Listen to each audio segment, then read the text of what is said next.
Gabriela, un saludo desde La Paz, Bolivia. Bueno, sin duda para nosotros el cambio fundamental ha sido la incorporación de un nuevo modelo económico, social, comunitario, productivo en nuestro país, que parte de la recuperación de los recursos naturales que estaban en manos del sector privado, de transnacionales, en manos del Estado boliviano, quien tiene que ejecutar la tarea de redistribuir estos recursos hacia la industrialización del país. Bolivia era un país sumamente atrasado, Gabriela, ahora estamos entrando en un franco proceso de industrialización y, por supuesto, el cumplir un rol social también de eliminar la pobreza, dar oportunidades y reducir las desigualdades que tenemos en nuestro país.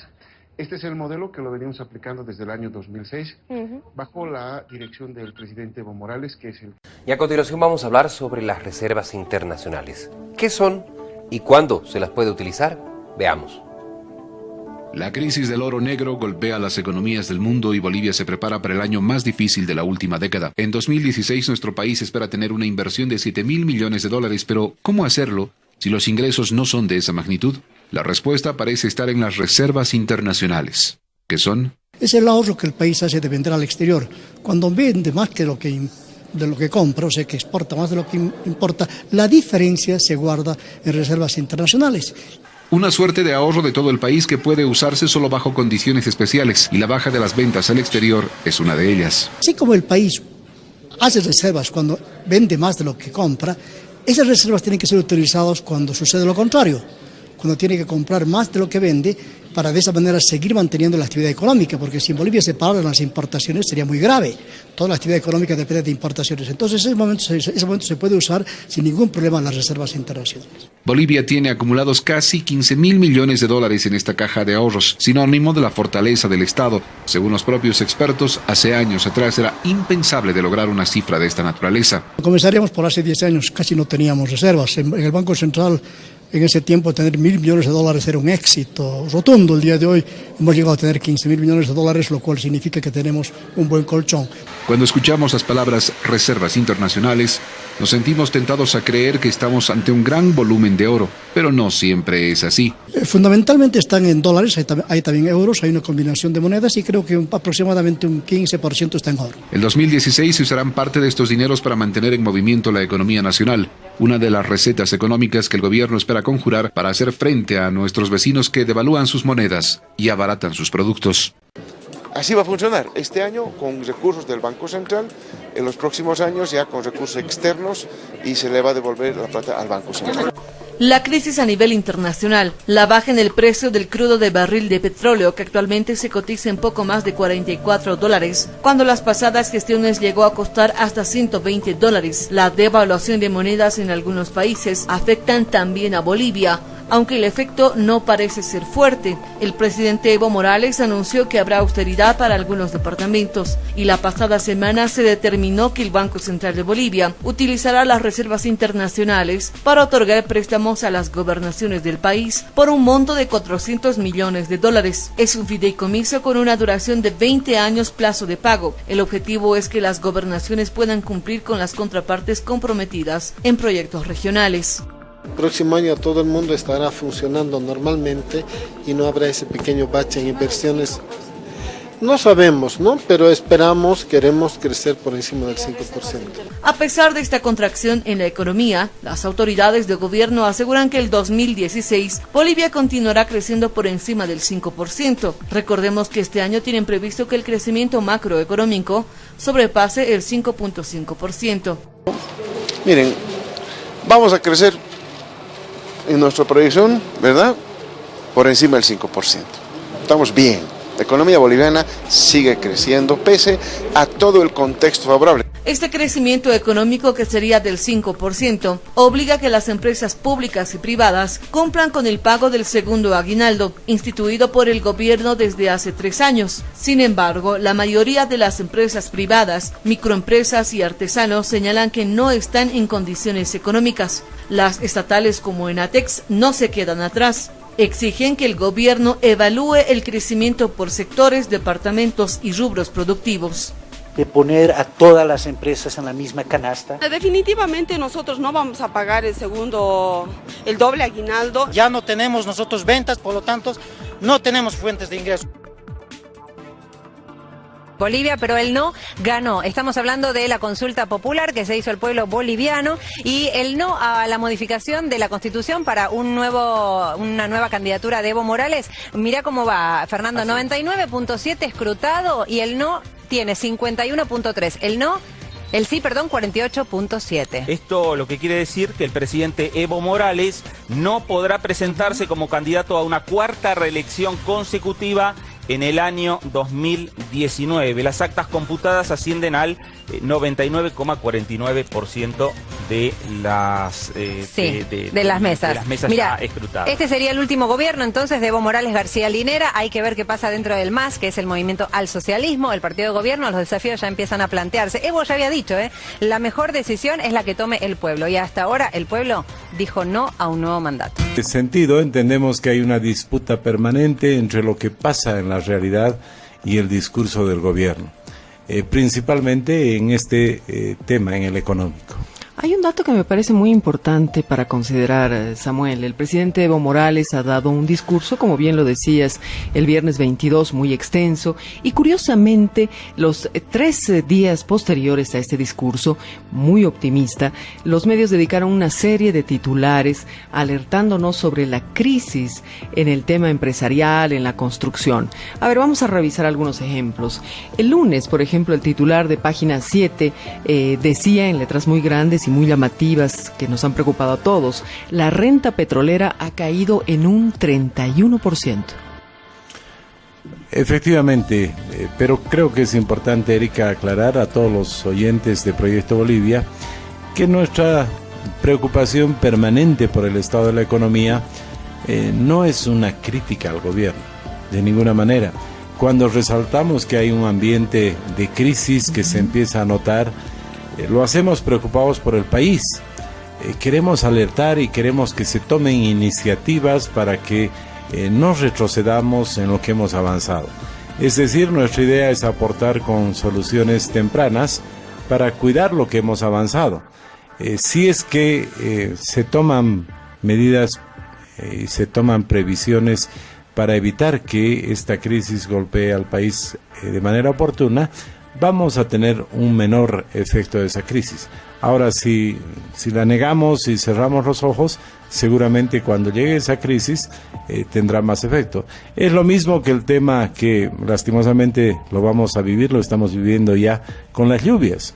El hecho de que alertemos que va a haber mucha lluvia, que el fenómeno del Niño se viene mucho más fuerte este año y que se tomen previsiones, no es una crítica ni es deseo de que el fenómeno del Niño cause estragos en el país, sino es el deseo de que se tomen previsiones para que cuando llueva fuerte estemos preparados y no nos sorprenda. Lo mismo es el caso de la economía. Se viene un fenómeno complejo en la economía mundial y ya estamos empezando a ver efectos que van a ir incrementándose en las próximas semanas y meses. Los datos están ahí. Como tú bien decías, un matutino local titulaba en estos días que la renta petrolera cayó en 31%. ¿Qué quiere decir esto? Quiere decir que el ingreso del país, el principal ingreso que tiene el país, cayó en 1/3. Y eso necesariamente va a tener un impacto en nuestra economía. No podemos cerrar los ojos y decir que no pasa nada, porque no se trata de negar la realidad. No es culpa del gobierno. Cayeron los precios del petróleo y del gas por factores externos. Eso no es culpa del gobierno.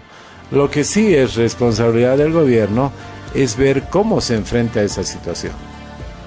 En economía, mejorar significa claramente buscar una salida al extractivismo. Hasta aquí el gobierno del MAS en estos 10 años lo que hizo ha sido manejar la economía extractivista y potenciarla. Es decir, solamente se ha potenciado los sectores que venden materias primas y se ha repartido la renta en bonos, en programas sociales. Eso estaba bien, pero depender solo de las materias primas trae como consecuencia que cuando sus precios bajan, vienen las crisis. el gobierno ha publicado documentos con los logros que alcanzó en estos 10 años. Y los analistas, los periodistas han acertado en precisar que todos esos logros son resultados del modelo extractivista. Entonces, creo que es muy importante aceptar esa realidad. El vicepresidente García Linera, el 22 de enero, aceptaba y decía, hay un extractivismo temporal en la economía boliviana. Caramba, el problema es que ese extractivismo temporal viene desde la época de la colonia, desde la época en que estaban los españoles que venían a sacar la plata en esa época. Primero fue la plata, después el estaño, ahora es el gas. Entonces, ese extractivismo temporal no queremos que dure más siglos, ¿no? Y ahora sabemos de que la economía boliviana va a poder tener ingresos importantes por el gas los próximos 10, 15 años, no más.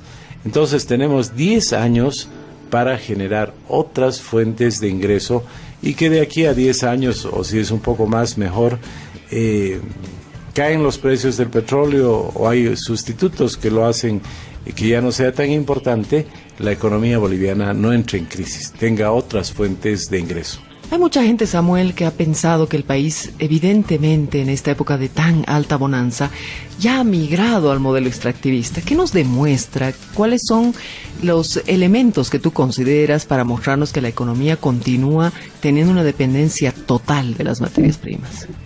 A ver, hay una cifra muy importante que se ha publicado en los medios de comunicación en este mes de enero. 81% de las exportaciones de Bolivia el año 2015 han sido de materias primas y tan solo 19% han sido exportaciones de productos procesados, de productos agrícolas, de productos que no sean producto del extractivismo. Entonces, eso nos muestra que nuestra economía depende en más de un 80% de la extracción del gas y de los minerales. Los miembros del gobierno nos dicen que la economía ha crecido de un PIB de 9.500 millones de dólares en el 2005 a un PIB de 32.000 millones de dólares. Bueno, eso es en parte verdad, porque esos son unos datos nominales.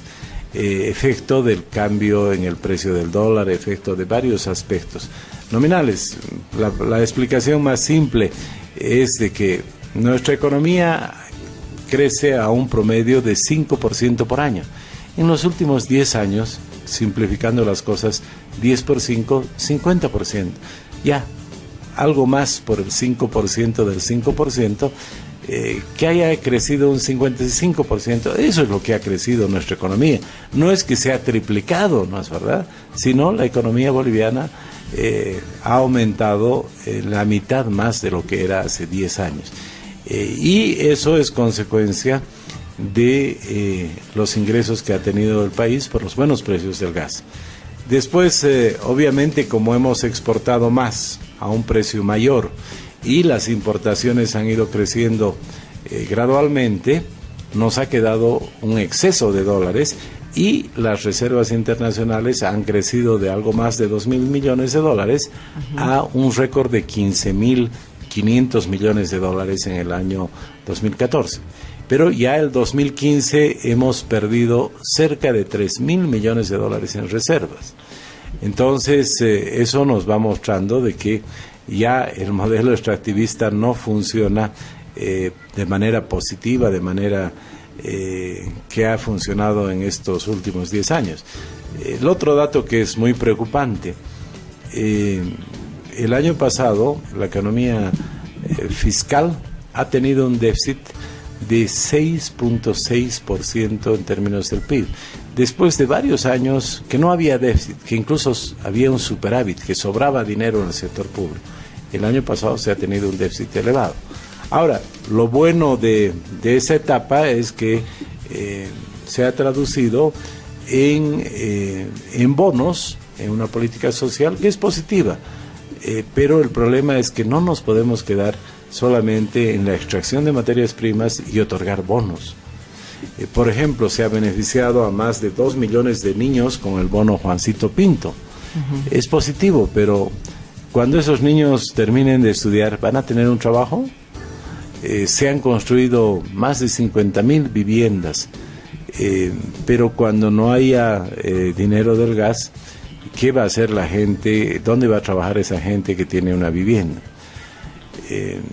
Las exportaciones pasaron de 2,000 millones de dólares a 12,000 millones en una década. Pero bueno, el año pasado ya han tenido una caída de 4,000 millones de dólares, entonces hemos retrocedido y también tenemos un déficit porque ahora las importaciones son superiores a las exportaciones.